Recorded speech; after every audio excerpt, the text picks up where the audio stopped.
नमस्कार, मी संजीवनी Kadam, Malvani food corner या YouTube channel मध्ये तुमचा स्वागत असा। आज मी तुमका दाखवणार आहे लाल माठाची भाजी। तर चला मग सुरुवात करूया। भाजीसाठी लागणारे साहित्य या लाल माठ, कांदो, खोबरा, हिरवी मिरची, मीठ आणि तेल।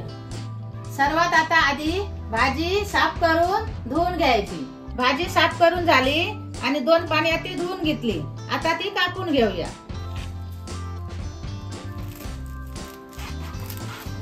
अशी बारीक कापून घ्यायची।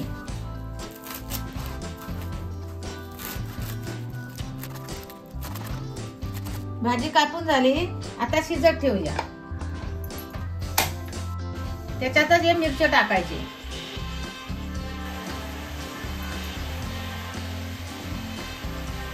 भाजी अशी आळं दिली ना, मग ती परतून घ्यायची।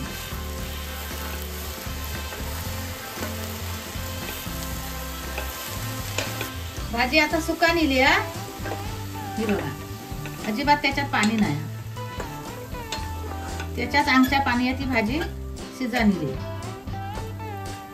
आता त्याच्यात आपण कांदो टाकूया। आता चवीपुरता मीठ टाकूया आणि वाफ येताना त्यानेच कांदो शिजून घेऊया। कांदो वाफेवर शिजा निलो, आता भाजी परतूया।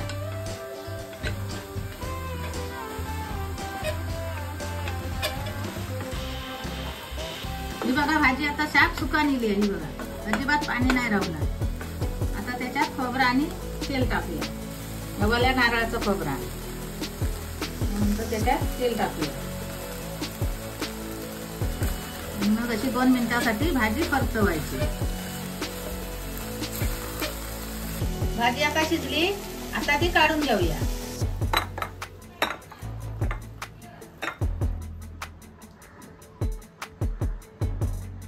लाल माठाची भाजी मी बनवलंय, तशी तुम्ही पण बनवून बघा आणि ती चपाती बरोबर, भाकरी बरोबर खाऊन बघा आणि त्याची चव कशी लागता ती कमेंट करून सांगा। अशा या नवीन व्हिडिओसाठी मालवणी फूड कॉर्नर या YouTube चॅनलला लाईक करा, शेअर करा, सबस्क्राइब करा आणि बेल पण वाजवा। भेटूया आता पुढच्या व्हिडिओ मध्ये। तोपर्यंत धन्यवाद।